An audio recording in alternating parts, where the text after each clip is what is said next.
오늘 마지막 시간이 되었습니다. 그래서 이때까지 배운 것을 요약하면서 오늘 공부를 마무리 짓도록 하겠습니다. 제일 처음 우리가 불교를 다시 묻다라는 주제를 가지고 제일 먼저 한 것이 목적어에 대한, 불교에 대한 정의를 정확하게 내리는 거였거든요.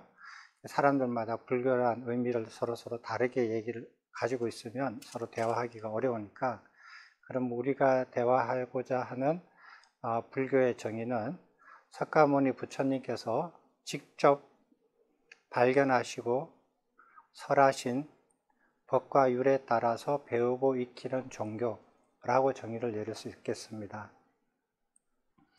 그렇지 않는 불교를 그럼 뭐라고 하느냐? 이런 불교를 우리는 불설불교라고 합니다. 영어로 니카야 부디즘이라고 하고요. 그리고 그렇지 않는 종교는 비불설 불교라고 합니다.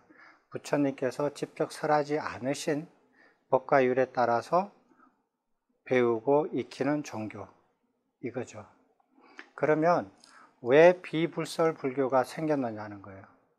불설 불교가 생겼던 부분은 부처님께서 활동하시고 열반하신 지 한 200년 정도, 처음 승가가 분열되기 전까지, 이때까지의 불교를 일컫는 거거든요. 그럼 그 이후에 승가가 분열하면서 새로 생긴 불교들이 여러 가지가 있어요.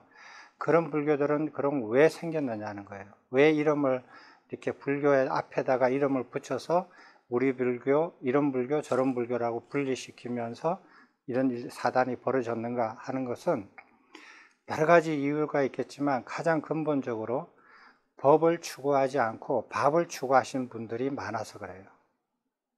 그래서 법과 밥이 아어 차이로서 이렇게 많이 달라집니다. 그런데 그 법을 추구하시는 분들이 세월이 지나면서 약간씩 잊어버리고 실수를 하고 놓치고 이렇게 해서 변화된 불교라면 우리는 그걸 수용할 수 있어요.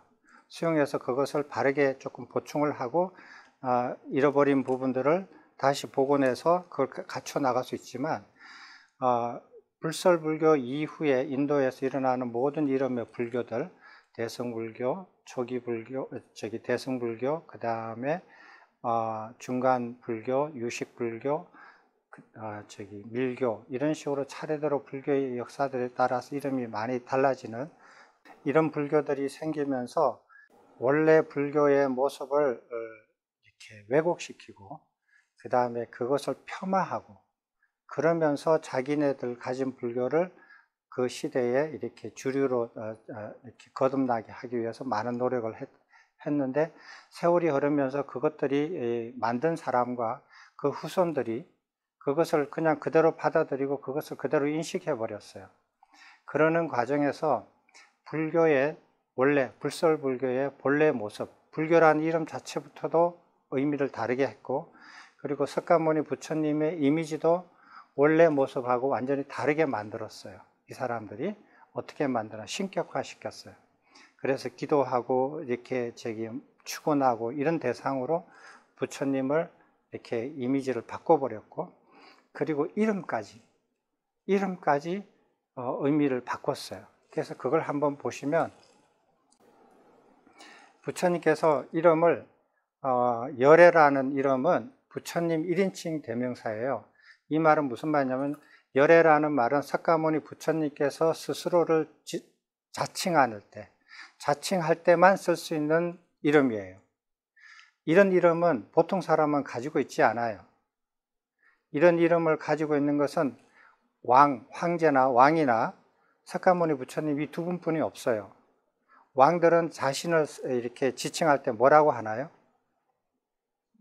짐이라고 해요. 그 짐이라는 단어는 왕 이외에 누구도 쓸 수 없어요.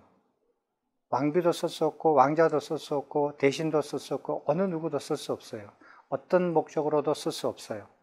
그게 1인칭 대명사라는 뜻이에요. 그리고 그거를 만약에 어떤 큰 대신이 와서 이렇게 뒤에 가서, 야, 나 너 짐처럼 보이니? 이렇게 얘기할 수가 없다라는 거예요. 그렇게 만약에 한 것이 들각나면, 발각이 되면 그 목숨이 날아갈 확률이 크죠. 그래서 1인칭 대명사는 그분 이외에는 아무도 쓸 수 없어요. 어떤 명사로도 보통 명사로도 쓸 수 없어요. 그리고 그러면은 석가모니 부처님을 부르는 제3자가 석가모니 부처님을 2인칭으로 부르는 이름 혹은 3인칭으로 부르는 이름 여기 10가지가 있어요. 10가지가 있는데 이 10가지 중에서 이런 불이라는 말은 옛날에 보통 명사로 써져 있었어요. 근데 석가모니 부처님께서 이것을 2인칭 내지 3인칭 대명사로 만들어 버렸어요. 그러니까 이것은 석가모니 부처님의 명호예요. 이름이에요. 이름이니까 다른 용도로 쓸 수 없는 거잖아요. 스승의 이름이니까. 됐습니까? 근데 이 이름 중에서 보통 명사가 딱 하나 있어요. 사람들 쓸 수 있는 게. 그게 바로 아라한이라는 뜻이에요. 아라한은 왜 이렇게 대명사에서 보통 명사로 쓸 수 있느냐 하면 부처님의 교법 안에, 가르침 안에 아라한과라는 과위가 설명이 되어 있어요. 그래서 아라한과는 대명사인 동시에 일반 명사로서 사용할 수 있는 게 유일한 겁니다. 그래서 그 부처님 당시에 부처님과 똑같은 정각을 이루신 그 분들이 많아요. 제자들 중에서. 그런 분들을 어느 누구도 경전에 그분이 부처님과 똑같은 깨달음을 정각을 이루셨다, 깨우치신 분이다 라고 해서 그분 보고 장로 비구를 보고 부처가 되었다, 부처님이 되었다 이런 말 안 해요. 어떻게 표현하냐면은 그분도 아라한 중에 한 분이 되었다 라고만 표현이 되어 있어요. 나머지 9가지 이름은 절대로 사용이 안 돼요. 그러면은 후대에 들어서 아까 전에 말했듯이 부처님 자체를 비방하고 폄하하는 사람, 부처님의 가르침을 폄하하고 비방하는 사람들, 새로 불교 앞에다 이름을 붙여서 자기 걸로 만들어가는 사람, 이런 사람들이 이런 이름조차도 이제 무너뜨리는 거예요. 그래서 열애라는 말을 일반 명사로 써요. 열애선이라는 말을 쓰고 열애장이라는 말을 써요. 이런 이름을 쓰고 이런 명사를 이렇게 일반 명사로 쓰는 사람들이 전부 다 부처님 가르침을 폄하하는 사람들이에요. 그 다음에 이 불이라는 것도 불성, 심적불, 즉심적불, 견성성불 이런 말을 쓰는 사람들이 있어요. 이런 말을 만든 사람, 쓰는 사람, 그것을 따라서 쓰는 사람 모두 자기가 원하든 원치 않든 부처님의 가르침을 폄하하고 부처님을 폄하하는 사람들이 됩니다. 되셨습니까? 자, 그러면은 우리가 경전에 보면 아시겠지만 성자를 비방하고 비난하고 폄하하는 사람, 정법을 비방하고 비난하고 폄하하는 사람은 누가 데려놓은 듯이 반드시 지옥에 떨어진다라고 그랬어요. 그래서 이런 점들은 이번 시간을 통해서 여러분들이 잘 자각해야 될 그런 문제예요. 그래서 불자들이 흔히 스님과 이렇게 제가 신도들끼리, 제가 신자들끼리 인사를 할 때 성불하십시오라고 말을 하는데 자연스럽게 몸에 익었는데 그 말 자체가 부처님을 폄하하는 말이에요. 본인이 원하지 않아도 부처님을 폄하하는 사람이 되는 거예요. 그런 말은 쓰시면 안 되는 겁니다. 이제 부처님 가르침을 바르게 아는 사람들은요. 자, 원래 부처님의 불교라는 정의가 있었는데 그게 부처님의 이렇게 가르침이라고 이렇게 돼 있잖아요. 근데 그러면 그 위에다 이름을 붙여가지고 왜 새로운 불교를 만들었냐 하는 거예요. 어떤 사람은 이렇게 얘기해요. 원래 부처님의 가르침이나 새로 이름 붙인 가르침이나 대의가 같으면 그거 무슨 문제냐, 아무 문제 없지 않느냐라고 얘기를 하시는 분이 있거든요. 그건 그렇지 않습니다. 자, 석가모니 부처님께서 말씀하신 불설불교하고 똑같은 불교를 만약에 내용이 100% 똑같다. 그런데 그것을 대성불교라든지 유식불교라든지 무슨 이름을 붙여서 그것을 했다. 그것을 이렇게 원래 불설불교인데 그 앞에다 이름을 붙여서 내용이 100% 똑같다라고 한다면 내용이 똑같다고 한다면 왜 그 이름을 붙이느냐 하는 거예요. 그래서 불설불교를 자기 것처럼 왜 만드느냐 하는 거예요. 그거는 지금 세속에서도 저작권을 위배되는 거죠. 도둑질이죠. 그죠? 그 다음에 만약에 내용이 100% 다르지 않다면, 내용이 100% 똑같지 않고 다르다라면 다른 내용을 넣어가지고 이름을 붙여서 이게 불교다, 이러한 불교다, 이게 더 좋다라고 얘기를 한다면 이거는 사기에 해당이 돼요. 여러분들, 이게 그 세속에서도 어떤 사람들이 정치인이나 뭐 어떤 일반 사람들이 이렇게 공인이 됐을 때 논문 심사를 뭐 박사 논문이 뭐 이렇게 그거 저작권이 위배가 됐다, 뭐 베꼈다, 막 이런 말을 하잖아요. 그런 말을 하는 이유가 뭐냐면, 그게 왜 문제가 되느냐 하면, 그게 남의 거를 자기 것처럼 만들었잖아요. 이건 훔친 거예요. 그리고 그거를 이렇게 남이 해놓은 거를 자기 것처럼 해서 이렇게 그걸 한다면 훔친 것과 사기를 치는 거하고 똑같아요. 그 사람은 그 마음 안에 훔치는 마음, 사기치는 마음이 있기 때문에 그런 사람을 공인으로 쓸 수 없다라는 증거예요. 그런 뜻이 있어서 그런 거를 이렇게 엄격하게 나누는 거거든요. 제가 이렇게 교육받았을 때는 한 줄이라도 인용하지 않고, 인용을 밝히지 않고 남의 거를 자기 것처럼 박사 논문에 들어가면 그 사람은 죽어서도 박사 논문이 그게 발각이 되면 취소가 돼요. 물론 살아서도 취소되죠. 살아서 취소되면 그 사람이 교수든 무슨 어떤 직위를 가지고 있는 게 즉각 무효가 돼요. 왜냐하면 그 직위는 전부 다 박사를 학위 등을 조건으로 한 직위이기 때문에 박사학위가 무효가 되면 그 직위 자체가 원천 무효가 돼버려요. 그 순간. 근데 수많은 후배들이 그 논문들을 계속 읽어보거든요. 읽어봐가지고 한 줄이라도 인용하지 않고 자기 것처럼 썼다. 그게 발각되는 즉시 보고가 되면은 즉각 이유가 없어요. 뭐 심사하는 위원을 만들어가지고 다시 조사한다 이런 거 없어요. 그 금방 이렇게 그 전에 문헌하고 이 문헌하고 딱 비교하면 똑같잖아요. 근데 이거는 어느 게 먼저 나온지 나중에 나온지 보면 알잖아요. 금방 아는 거죠. 뭐 조사할 필요가 없는 거예요. 그런 것처럼 진리를 훔치거나 사기친다라는 거예요. 그거는 도둑에 해당되는 거고 사기에 해당되는 거죠. 그래서 이런 것들은 잘 알아서 후대 사람들이 도둑질한 불교인지 사기친 불교를 진짜 불교처럼 믿는다면 그 사람도 그 무리가 돼요. 동조하는 사람이 돼요. 그래서 정신 바짝 차리고 공부를 하셔야 됩니다. 그 다음에 두 번째, 우리가 공부한 게 누구한테 물어보느냐. 그럼 누구한테 묻느냐? 이거 잠깐 누구든지 부처님께서 말씀하시는 깨달음을 깨우쳐도, 정각을 깨우쳐도 부처가 될 수 없어요. 그 두 가지 이유입니다. 첫 번째, 부처님의 가르침에 위배가 돼요.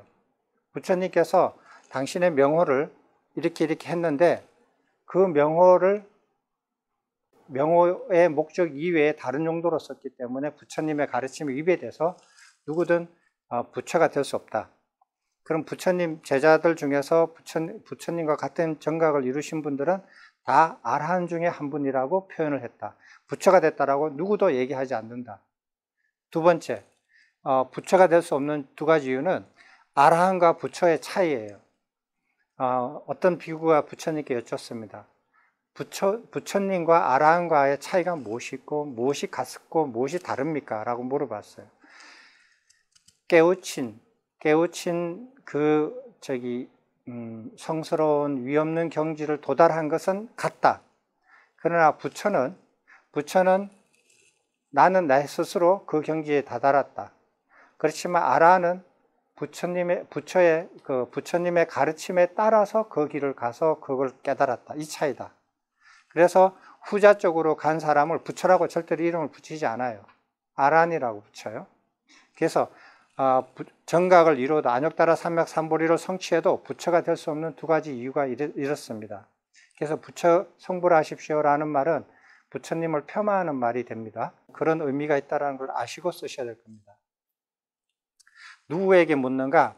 바른 스승한테 묻는다. 바른 스승의 조건은 10가지가 있었다. 그거는 저번에 다 얘기했습니다. 그러면은 설법할 때는 어떻게 설법하느냐? 설법할 때 이렇게 얘기를 했어요. 자, 근거 없이 이게 부처님의 가르침이다, 불교다라고 얘기하면은 지옥에 떨어진다 그랬죠. 그죠? 그래서 그런 사람의 설법을 들으면 안 되고, 그렇게 근거 없이 이게 이렇게 하면 깨닫는다, 이렇게 하면 불교다라고 얘기해서는 안 된다라는 거 한 가지. 두 번째, 자질이 부족한 사람들한테는 가르쳐 주지 말라고 했죠, 예전에. 그 다음에 대답해야 되는 질문이 있고 대답하지 않아야 하는 질문인데 그거 구별해서 대답을 해야 된다. 그 다음에 대답을 해야 되는 질문도 바른 시기를 알아서 해야 된다 라고 얘기를 했습니다. 그리고 난 다음에 그런 거를 다 갖추고 난 다음에도 이 5가지 태도를 갖춰야 된다. 그럼에도 불구하고 법을 설하는 것은 굉장히 어려운데 이 5가지를 반드시 갖추고 난 다음에 설을 해야 된다. 그 5가지가 뭐냐? 가르침의 시작과 중간과 끝을 처음부터 차례대로 전체를 다 가르쳐야 된다. 기초부터 높은 단계까지 차례대로 얘기해야 된다. 설명해야 된다. 설명할 줄 알아야 된다. 근데 어떤 분들은 한 가지만 평생 가르쳐요. 다른 건 안 가르치고. 이런 사람은 귀를 기울여서는 안 된다. 두 번째는 설명을 하는 것을 전체 가르침을 바탕으로 해서 부분을 설명하면서 전체를 파악할 수 있도록 설명을 해야 되는데 그 부분만 계속 이 부분의 깊은 뜻은 이거고 그 다음에 그 뜻은 이거고 한 가지만 계속 뜻을 여러 가지 설명을 하는 거예요. 헷갈리는 거죠. 그래서 어쨌다는 거냐. 전체를 파악하지 못해요. 그런 가르침을 아무리 들어도. 그 다음에 듣는 사람에 의존하게 만들도록 가르쳐요. 내 없으면은 그 다음에 진도 못 나가게끔 그런 식으로 설명을 해요. 그런 사람들한테서는 배우면 안 된다라는 거예요. 그러니까 어떻게 배운 사람이 자기 스스로 나아갈 수 있도록 가르쳐야 된다라는 거예요. 그거는 다른 세속에서도 마찬가지죠. 세속에서도 훌륭한 교수님들은 가르쳐서 그 학생이 스스로 앞으로 나아갈 수 있도록 가르쳐요. 그렇지 않은 사람들은 자기한테 계속 의존하게만 만들어요. 그렇게 하는 것은 이렇게 그 사람한테 배워서는 안 된다라는 거죠.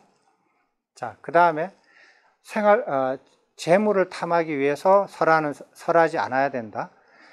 그 다음에 다른 사람을 멸시하면서 비난하면서 설하지 않아야 된다라는 건데 한번 보세요. 이게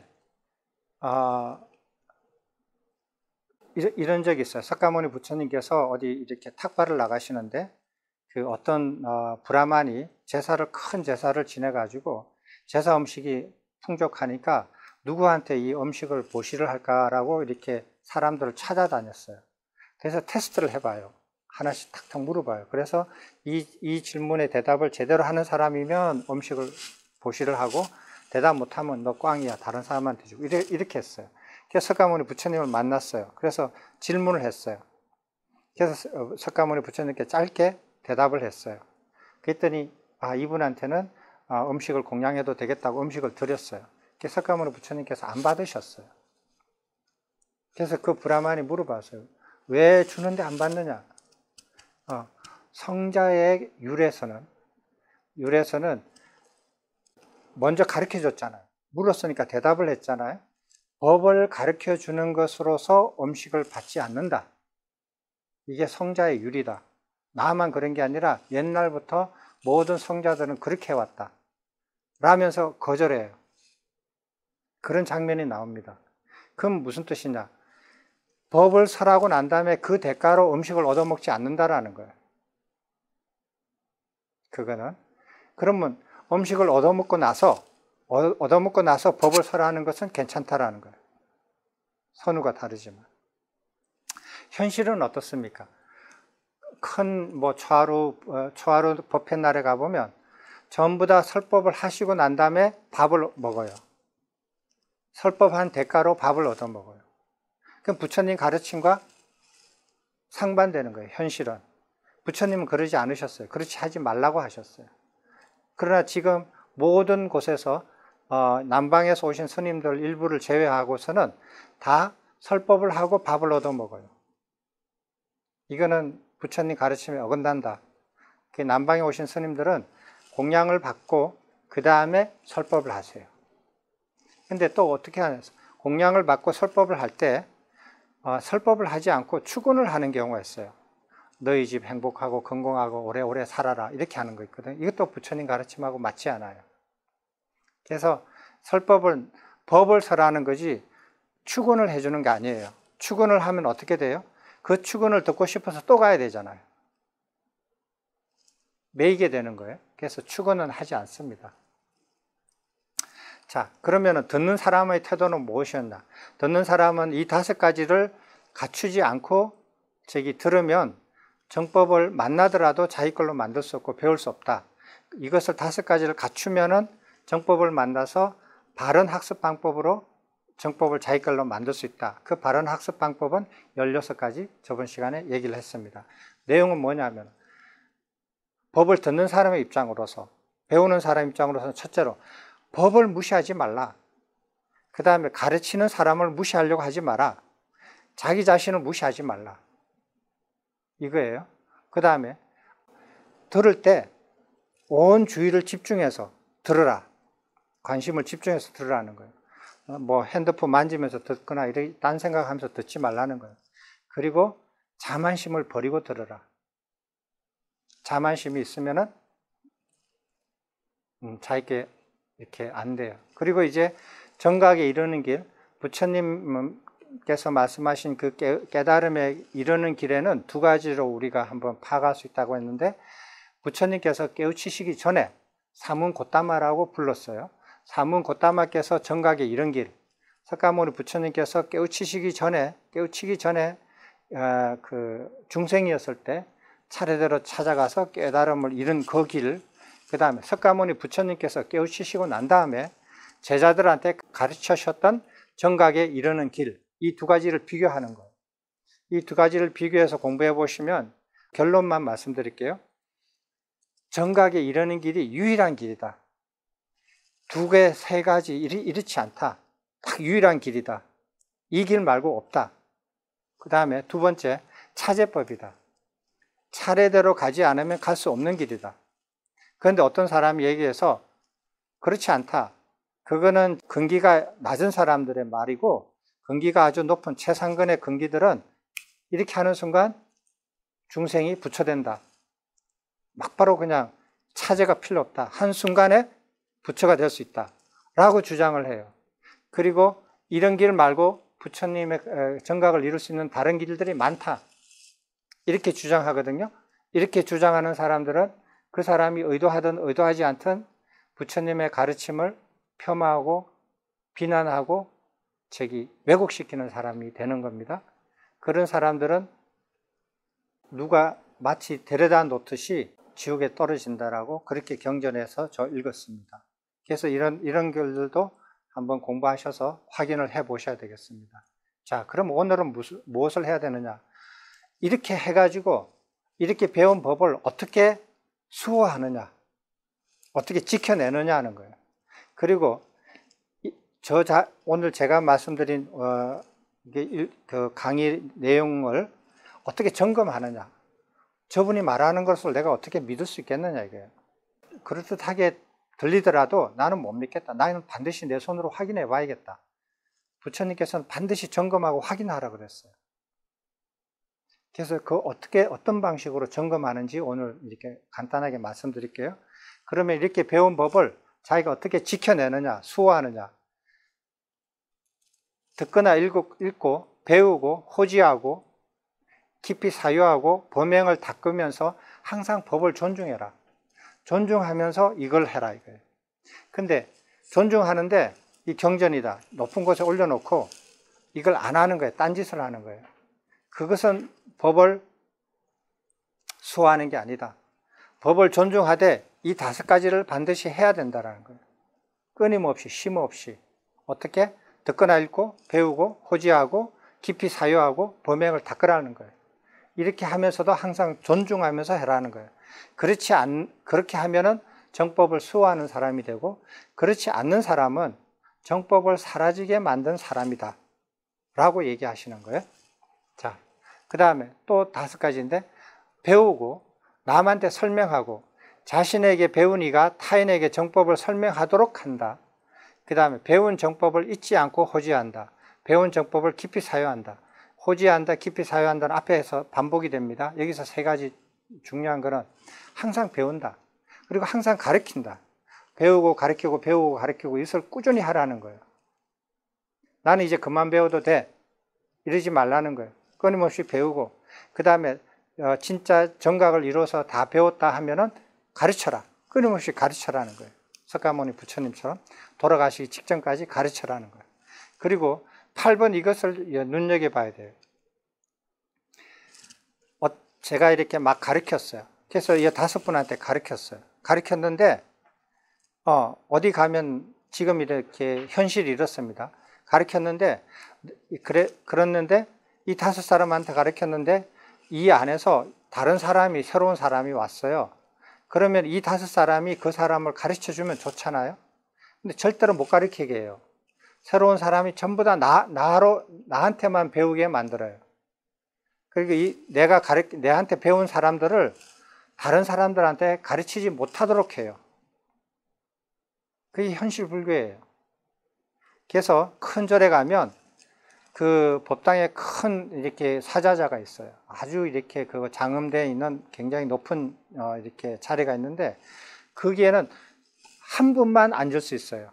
그 한 분만 거기에 올라가서 설법을 하실 수 있고, 다른 사람들은 그분한테 아무리 오랫동안 배워도 거기에 올라가지 못하고 가르치지 못해요. 이거는 부처님 가르침과 위배돼요. 부처님께서도 평생을 이렇게 평지에 같이 앉으셨어요. 같이 앉고, 경사가 졌다면 약간 높은 데 앉을 수 있었지만, 평지라면 항상 평평한 데서 같이 앉고 같이 얘기를 했어요. 같이 얘기를 하고, 그리고 그 자리에 부처님 위에는 다른 사람이 앉으면 안 된다, 이런 거 없어요. 그리고 석가모니 부처님께서도 어떨 때 사람들이 많이 모여져 있었을 때 이런 내용이 있습니다. 아난다 보고, 아난다 존자를 보고, 너가 오늘 내 대신해서 설법해봐라. 면전했어요. 그래서 아난다 존자가 부처님의 그 명령을 받고 그 모인 사람들한테 설법을 대신합니다. 그리고 다 끝나고 난 다음에 부처님께서 잘했다. 참, 너가 한 설법과 내가 했던 설법과 하나도 틀림이 없다. 참 잘했다. 라고만 해주세요. 이런 장면들이 여러 번 나옵니다. 그래서 이렇게 법을 가르쳐 놓고 자기 제자가 새로운 사람한테 가르치지 못하게 한다. 이거는 굉장히 부처님 가르침과 위배된다는 걸 아셔야 돼요. 그래서 그분이 80, 90이 돼도 제자가 50, 60이 되어도 못 가르치게 만들어요. 그 밑에 있는 제자가 누가 거기 있겠어요? 안 있죠. 그 말이 안 되죠. 그렇게 하고 있어요. 그래서 대학에서도 교수님이 제자를 이렇게 해가지고 박사를 주고 그 다음에 연구를 시켜서 교수를 해서 그러면 동료 교수가 되잖아요. 그리고 그 젊은 제자가 동료가 되어서 다른 학생을 가르치게 만들고, 당연하게 하게 하는 거 아니에요? 그러려고 배우고 그러려고 가르치는 거잖아요. 이런 것들을 우리가 한번 현실 불교를 점검해 볼 필요가 있어요. 그 다음에 또 정법을 수호하는 것. 이런 사람들은 이렇게 부처님의 정법을 수호하는 이런 방법이 아닌 방법으로 하는 사람은 부처님의 법을 없어지게, 정법을 소멸시키는 사람이다. 이렇게 이제 그 말을 하거든요. 근데 내가 불교에 이렇게 들어와서 정법을 소멸시키는 사람이 되어서는 안 되겠죠. 이거는 바른 단어와 바른 표현을 해서 뜻을 바르게 전달해라. 단어와 표현을 정확하게 해라. 제가 공부하면 할수록 부처님의 가르침의 그 단어 뜻들이 아주 명료해요. 모호한 데가 없어요. 그리고 앞뒤가 정확하게 맞아떨어지거든요. 표현도 정확하고. 근데 어떤 사람들이 이렇게 해요. 그래서 경전에 나와 있는 단어와 표현들이 뜻을 전달하는데 너무 정확하다. 그거 이상 더 좋은 표현이 없다. 그거보다 더 좋은 단어가 생각이 안 난다. 그래서 그 표현과 그 단어를 그대로 써서 제가 설명을 합니다. 그런데 어떤 사람들이 이렇게 해요. 너가 너 목소리를 내야지 그 부처님의 가르침만 달달달 외워가지고 반복해서 되겠느냐 이렇게 생각하시는 분들이 있거든요. 그 천만의 말씀이에요. 부처님의 내용을 달달달 외워서 외워지지가 않아요. 아무리 외우려고 해도. 이해하기도 굉장히 어려운데 그걸 어떻게 외워요? 못 외워요. 외우려고 해봐도 잘 안 외워져요. 그래서 그 부처님의 그 경전을 외울 수 없을 뿐만 아니라 그걸 이해하고 계속 사유해서 바르게 이해하지 않으면 그게 자기께 표현이 안 돼요. 굉장히 어렵습니다. 저는 이렇게 예전에는 아무리 어려운 책들도 이렇게 한 페이지 전체를 사진으로 탁 찍어서 전체를 다 기억을 했었거든요. 근데 경전은 그렇게 안 돼요. 아무리 사진 찍고 기억을 하려고 해도 기억이 안 돼요. 이해하지 않으면은 그 표현도 따라갈 수 없는 그런 묘한 게 있어요. 배우지 않으면 절대로 알 수 없는 그런 내용이에요. 배우면 굉장히 단순한데도 불구하고 그것을 배우지 않으면 알 수 없는 그런 경전 내용들이 굉장히 많아요. 그래서 그렇게 말을 할 수 없어요. 이게 옳은 말씀이에요. 그리고 인내하고 수순하게 받아들이고 타인에게 열심히 가르치고 그 다음에 도량에서 가르침과 배움에 일목요연하게 해야 된다. 자, 이건 앞에 하고 같아요. 근데 도량에서 가르침과 배움에 일목요연해야 된다. 이건 무슨 말이냐? 수능 치는 게 이제 일주일도 한 달도 안 남은 고3 학생이 자기가 이제 이때까지 공부한 것들은 무슨 과목은 이만큼 공부했고 한 달 남은 동안에 무엇을 공부해야 된다는지 계획이 짜졌을 거 아니에요. 쭉 해왔으니까. 과목이 한두 개가 아니잖아요.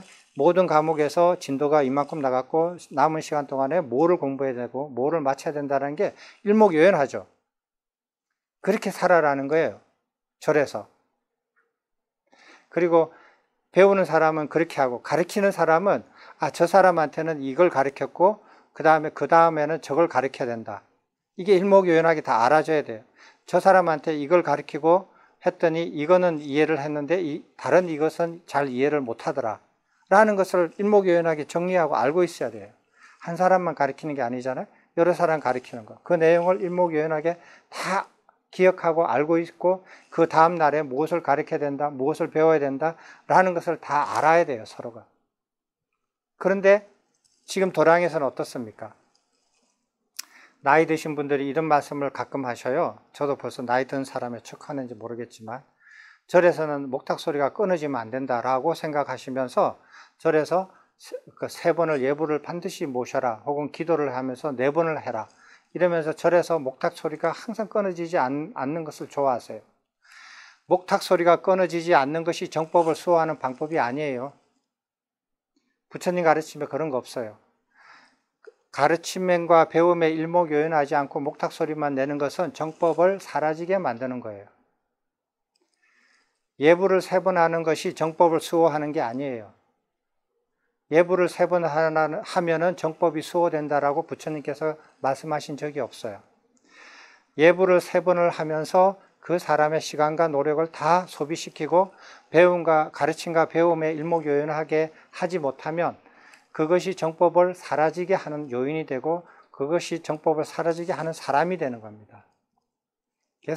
그래서 여러분들은 부처님 가르침을 이렇게 배우시면서 현실 불교에 대해서 부처님 가르침과 잘못된 것들을 고쳐 나가셔야 돼요. 내 스승과 내 스승의 스승과 스승의 스승의 스승이 이렇게 왔으니까 나도 한다 이거예요. 그건 아니다라는 거예요. 그럼 그건 아니다라는 거예요.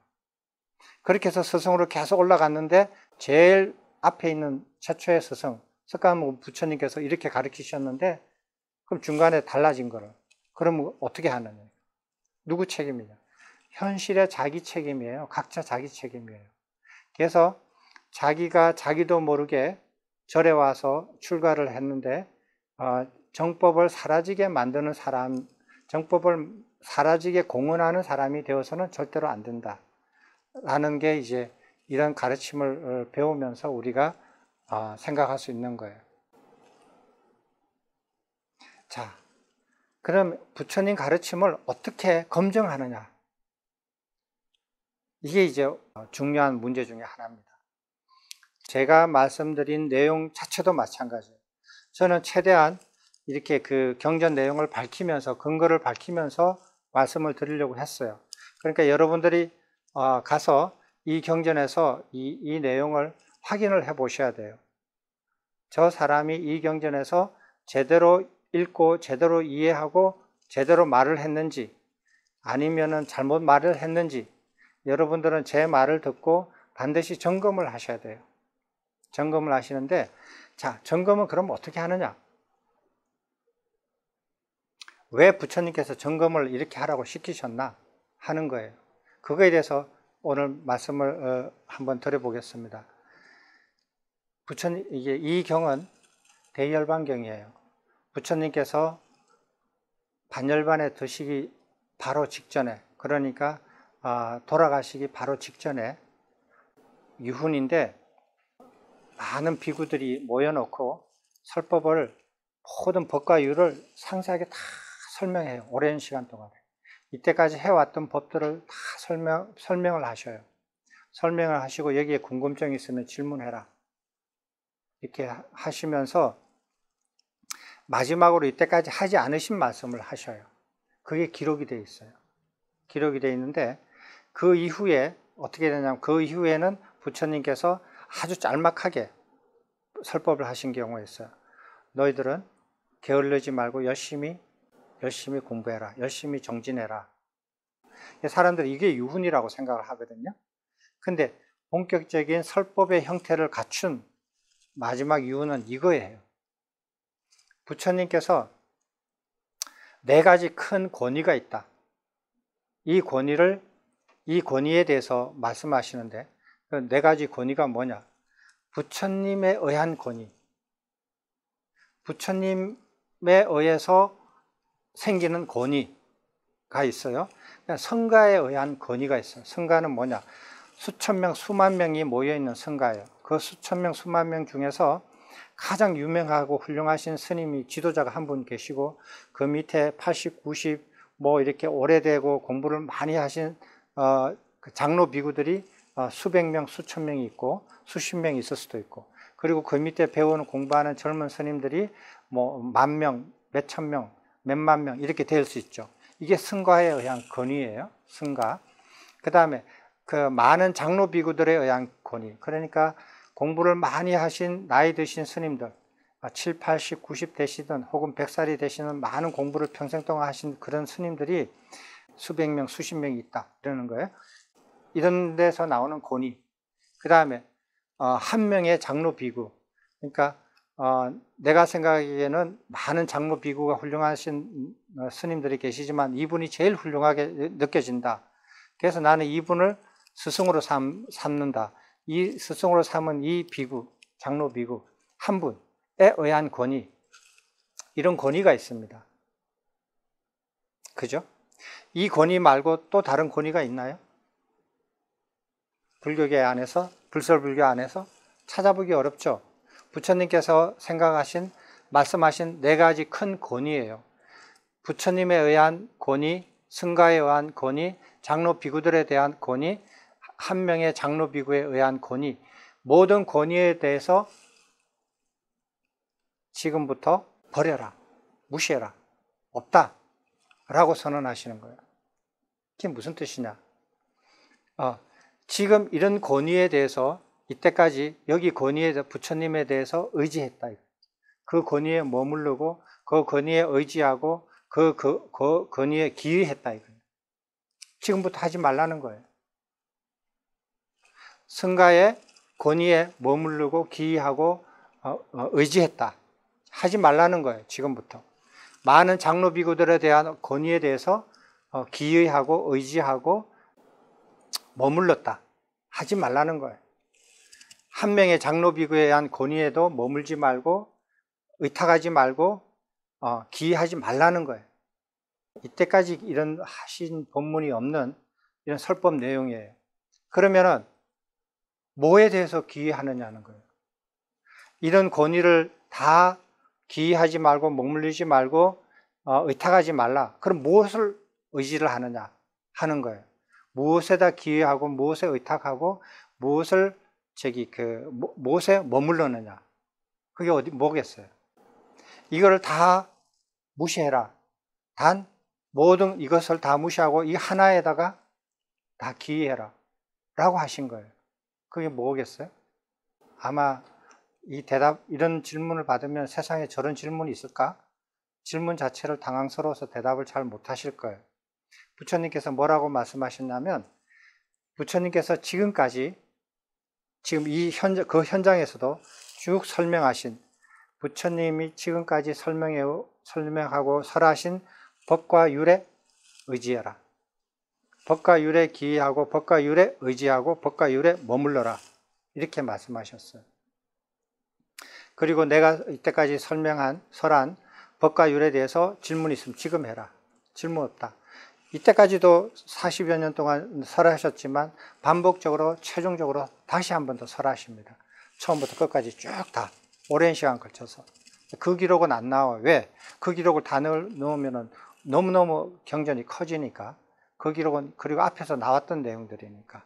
그 기용들을 다 하시면서 맨 마지막에 이 말씀을 하셔요. 앞으로 이 네 가지 큰 권위에 대해서 머물리지 말고 기이하지 말고 의탁하지 말라. 굉장히 이렇게 눈여겨봐야 될 가르침이에요. 저는 이게 딱 보니까 좀 섬뜩하다 그럴까? 그런 면이 있어요.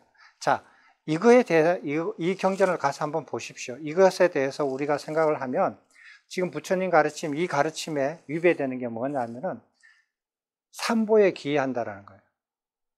삼보에 기이한다라는 게 부처님 가르침에 위배돼요. 부처님에 기이하는 거 아니에요. 부처님께서 그렇게 말씀하셨어요. 승가에 기이하는 거 아닙니다. 이렇게 말씀하셨어요. 뭐에 기이하느냐? 법에 기이하라는 거예요. 부처님의 설하신 법과 율에 기이하라는 거예요. 되셨습니까? 자, 그러면은 한 가지 말씀드릴게요. 어떤 사람이 와서 얘기를 하는 거예요. 나는 부처님 면전에 부처님께서 이렇게 설하신 내용을 나는 받아들여서 이것이 불법이라고 부처님의 가르침이라고 생각한다라고 말을 하는 거예요. 나는 부처님 면전에서 부처님이 들었다.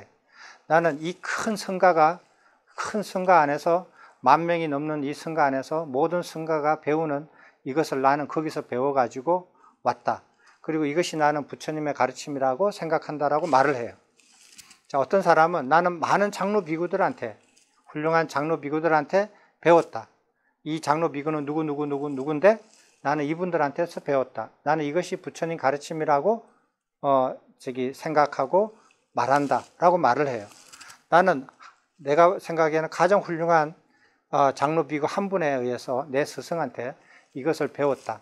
나는 이것이 부처님의 가르침이라고 생각한다라고 말을 해요. 자, 그러면은 어떻게 하느냐? 부처님께서 이 권위에 다 머물리지 말라 그랬잖아요. 그러니까 그렇게 하면은 예를 들어서 어떤 사람이 부처님께서 설하신 내용을 경전에 기록이 됐다 이거예요. 경전에 기록된, 그러니까 이게 부처님 가르침이다 라고 얘기를 해서 나는 이게 부처님 가르침이다 라고 생각하고 말한다. 이런 경우가 있을 것이고, 어떤 성가에 의한 권위가 있어요.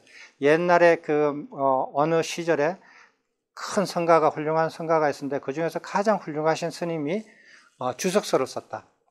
부처님의 가르침을 주석하는 책을 썼다. 그 주석서가 굉장히 유명하다. 그 주석서가 나는 부처님의 가르침이라고 생각을 한다. 라고 해서 그 주석서의 내용을 주장하는 거예요. 그럼 부처님께서는 뭐라고 말씀하셨느냐? 이런 권위에 대해서 의지하지 말고, 기이하지 말고, 머물리지 말고 그 말을 받아들이지 말라는 거예요. 그러면 어떻게 하라는 소린가? 그의 말을 찬성하거나 반대하지 말아야 한다. 찬성하지도 말고 반대하지도 말아라. 그렇게 해서 누가 와서 나는 부처님 면전에서 들었다. 나는 부처님의 니까야 경전에서 부처님 말씀을 들었다. 그리고 나는 성가가 아주 이렇게 인정하는 그런 주석서에 대해서 그 내용을 배웠다. 이게 부처님 가르침이다. 라고 말을 하더라도 그 말을 찬성하거나 반대하지 말라. 이게 부처님 가르침이에요.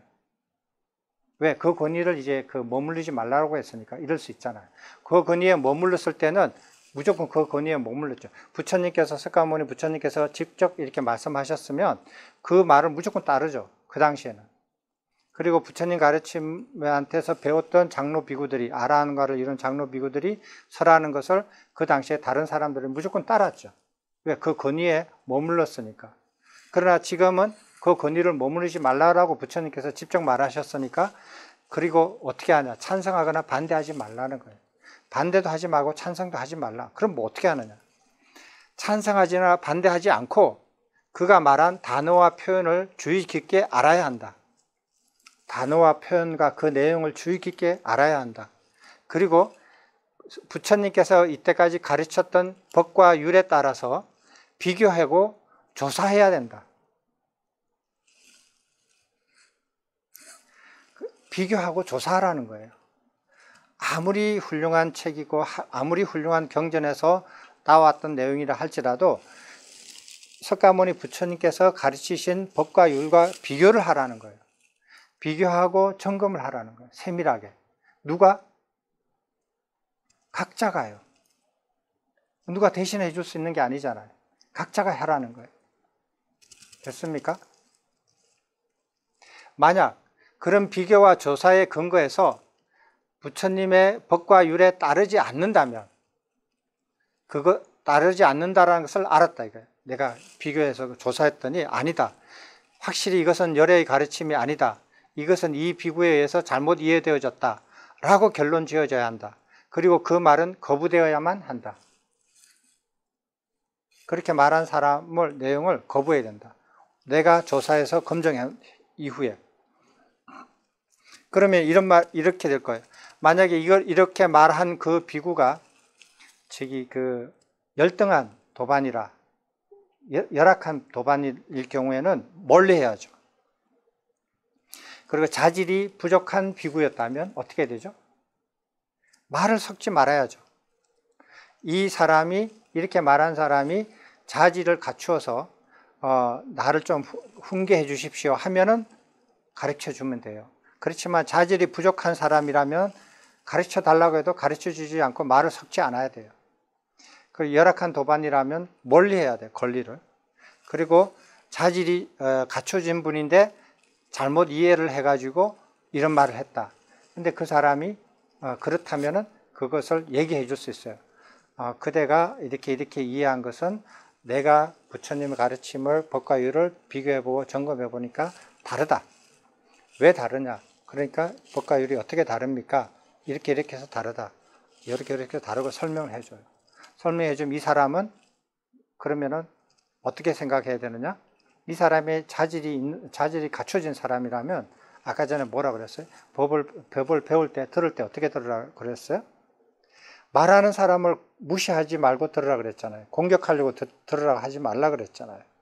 그리고 그 내용을 공격하려고, 무시하려고 듣지 말라 그랬잖아요. 법의 내용을 무시하거나 공격하려고 듣지 말라 그랬잖아요. 근데 이 듣는 사람이 가만히 들어보고, 내가 이때까지 알았던 것은 잘못되었구나. 이분이 하신 게 진짜 부처님이 가르치면 맞구나. 라고 인정을 해서 받아들이면 같이 가는 거예요. 근데 이 사람이, 내가 이때까지 그거 이렇게 공부해왔던 것이 틀렸다고? 너는 잘났고 나는 틀리고 이런 거야? 해가지고 화가 나서 공격을 하는 거예요. 말 꼬리를 잡고. 이러면은, 정법을 들을 준비가 안 돼 있는 사람으로 알아야 되는 거예요. 나는 자질이 갖춰진 사람이라고 판단해서 설명을 해줬는데 내가 잘못 판단한 거예요. 자질이 안 갖춰졌구나. 떠나는 거죠. 더 이상 말해서는 안 되는 거죠. 비교와 조사에 근거해서 다른 거를 근거하면 안 돼요. 저 사람이 어디 가서 이렇게 나쁜 짓을 했다더라, 나쁜 행위를 했다더라, 그런 것을 근거로 삼아서 그대가 말한 것이 부처님 가르침이 아닙니다 라고 얘기하지 말라는 거예요. 반드시 비교와 조사에 근거해서, 근거를 거기에서 삼으라는 거예요. 그 근거에서 석가모니 부처님의 법과 율에 따른다는 것을 알았다면 확실히 이것은 석가모니 부처님의 가르침이다, 이것은 이 비구에 의해서 바르게 이해되어졌다라고 결론되어져야 한다. 됐습니까? 이렇게 결론을 내리고 받아들이라는 거예요. 그리고 그 사람이 자질이 갖춰져 있고 좋은 도반이라면 같이 토론하고 같이 공유하고 같이 수행을 해 나갈 수 있다는 거예요. 됐습니까? 이게 부처님이 검증하는 방법이에요. 자, 이 가르침을 응용을 해서 우리가 지금 제가 니카야 경전을 내용을 읽고 이게 석가모니 부처님의 가르침이구나 라고 이해를 해서 여러분한테 전했습니다. 그럼 여러분은 이 제가 말씀드린 내용을 듣고 그 경전을 찾아서 인용한 부분을 찾아가지고 확인을 해서 비교하고 검토해가지고 저 사람이 이 경전을 바르게 이해하고 바르게 읽고 바르게 말하였구나 라고 인정할 수가 있고, 그러면 그것을 이렇게 결론을 지어야 되고, 만약에 본인이 스스로 가서 그 경전을 읽고 세밀하게 비교하고 점검을 해봤더니 저 사람이 잘못 읽고 잘못 이해하고 잘못 말되어졌다 라면은 그 말을 거부해야 된다라고, 저 말을 거부해야 된다라고 이렇게 말씀하시는 거예요. 그런데 어떤 사람이 이렇게 질문을 하는 경우가 있어요. 잠깐만, 근데 경전이 너무 많다라는 거예요. 경전 개수가 내용이 좀 많아요. 근데 뭐 그렇게 많은 건 아니에요. 한 20권 정도 되는데 뭐 이렇게 활자가 커서 그렇지 활자를 줄이면은 몇 권으로 안 돼요. 다른 학문 분야의 그 문헌들을 보면 여러분 상상을 초월해요. 엄청난 문헌이 그냥 큰 빌딩에 가득 찼어요. 거기에서도 다 찾아서 공부를 하는데 이거 20권 되는 거, 이 활자도 엄청나게 그냥 뭐 돋보기 안 보고도 볼 수 있는 크게 활자된 거는 이건 양이 많은 거 아니에요. 결코 많은 게 아니에요. 굉장히 어려워서 그렇지. 그러면 이런 거를 공부를 하면서 어떤 분이 이렇게 질문을 해요. 이 경전과 이 경전의 내용이 서로 상반된다 이거예요. 상반될 수 있지 않고 이 경전의 어떤 부분, 경전의 일부 내용이 다른 경전의 내용하고 서로 모순이 된다. 이럴 때 그럼 어떻게 합니까? 라는 거예요. 부처님의 가르침을 이걸 가지고 그대로 응용을 해봅시다. 자, 그러면은 부처님의 사분 니카의 경전을 펴봤다 이거예요. 그럼 거기에는 왜곡된 부분도 부분적으로 있을 수가 있고 다른 내용과 서로 모순되는 내용이 있습니다. 분명히 있어요. 있는데 그런 걸 그럼 어떻게 판단하느냐는 거예요. 그래서 경전을 공부할 때도 어떻게 하느냐, 그 경전이 석가모니 부처님의 가르침에 맞다, 틀리다 라고 판단하지 말라는 거예요. 판단하지 말고 공부를 하라는 거예요. 판단하지 말고 공부를 하는데 그럼 경전 자체가 이렇게 내용이 잘못됐을 수가 있는 내용이 있는데 그럼 그거 자체를 어떻게 하느냐. 지금 석가모니 부처님도 안 계시고 그러면 그러면 경전은 그 부분적인 내용이나 경전 전체의 내용에 대해서 그런 의심이 들거나 의심이 안 들어도 경전을 공부할 때 항상 그 경전이 옳다, 그르다, 찬성한다, 반대한다라는 단정적으로 하지 말라는 거예요. 하지 말고 공부를 하라는 거예요. 그 읽고 이해하라고 하라는 거예요. 이해하고 그 경전을 이해하고 난 다음에 머리에 탁 띄워놔요. 컴퓨터 이게 화면처럼. 그리고 다른 경전도 읽고 계속 그런 식으로 공부해서 다 띄워놔요. 그래서 경전 전체의 내용이 만약에 1000개라고 하면은 내가 700개의 경전 내용을 다 이해를 했다. 그리고 다 띄워놔요. 그 띄워놓은 다음에 새로운 경전 하나를 볼 때, 이 새로운 경전을 공부할 때 혹은 어느 부분에서 공부를 할 때 이 내용이 이때까지 700개의 경전 내가 공부한 내용과 서로 상반된다 하면은 이게 틀렸다라는 걸 알아야 돼요. 그리고 이 경전이 이때까지 공부한 700개의 경전 내용과 서로 맞아떨어지지 않는다. 그럼 이거 버려야 돼, 이 경전은. 그렇게 적용을 해야 돼요. 그러면은 경전 내용이 1000개 중에서 틀린 게 700개고 맞는 게 300개라면 어떡할 겁니까? 그러면 불교 사라진 거예요. 근데 다행히 니카야 경전은 그렇지 않아요. 니카야 경전은 틀리고 왜곡된 것들이 군데군데 많아요. 군데군데 많지만 세밀하게 점검해 보면 그걸 알아낼 수가 있어요. 알아낼 수가 있거든요. 왜? 부처님께서 설하신 내용을 그것을 합송해 가지고 기록에 남긴 내용하고 그리고 기록할 때 누가 이렇게 끼워서 이제 덧칠한 내용하고 호흡이 달라요. 읽으면 문맥도 달라지고 호흡도 달라요. 그래서 쭉 읽어보면 호흡이 금방 달라져요. 그리고 그 내용이 지향하는 목적도 벌써 달라요. 그래서 여러분이 조금만 익숙하게 더 공부를 하시면은 그 삽입되고 왜곡된 내용을 만날 때마다 금방금방 이게 드러나지게 돼요. 처음에는 잘 모를 거예요. 글자가 글자로만 보이니까. 그렇지만 나중에 보시면 호흡도 다르고 냄새도 다르고 지향하는 그 관점도 달라요. 그래서 알아낼 수가 있어요. 그렇게 해서 비교하고 점검해야 돼요. 비교하고 점검하지 않고 덥석 다른 사람의 말을 그것을 석가모니 부처님의 가르침이라고 받아들이면 그 책임은 그 사람한테 있는 거예요. 그래서 부처님께서는 이렇게 설명하셔요. 자기가 비교하고 점검하고 깊이 사유해서 그것을 석가모니 부처님의 가르침이다라고 판단해야 되는 것을 하지 않고 그냥 남이 말한 것을 덥석 저 사람이 유명한 사람이다. 저 사람이 오랫동안 공부를 많이 하신 분이다. 저 사람이 큰 절을 가지고 있다. 많은 제자가 있다. 그러니까 맞을 거다라고 덥석 잡는 것은 뱀을 잡는 사람이 뱀의 머리를 보고 탁 잡아야 되는데 못 모르고 뱀의 몸통을 콱 잡은 거하고 똑같다.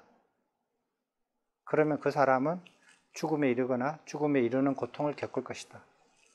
그렇게 설명하십니다.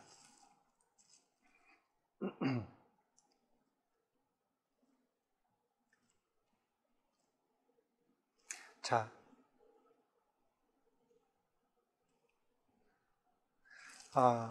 오늘 마지막 시간에 전체적으로 다시 마무리를 하겠습니다. 제가 이렇게 4분 니까야를 이렇게 강의한 내용, 상세하게 한 내용들은 니까야 아카데미라는 네이버 카페나 유튜브에 들어가시면 무료로 보실 수가 있습니다. 들으실 수 있습니다. 참고하시고요. 저는 이렇게 4분 니까야를 공부를 해가지고 그것을 제가 이해하는 방식으로 다른 사람들이 이해하기 쉽게끔 그렇게 정리한 것이 수트라라는 여시야독 수트라라는 그런 책에서 제가 정리를 부처님의 가르침을 체계적으로 이렇게 이해할 수 있도록 그렇게 해놨어요. 그래서 저는 앞에서 여시야독 나는 이와 같이 읽었다라고 얘기를 해서 내용을 적은 겁니다.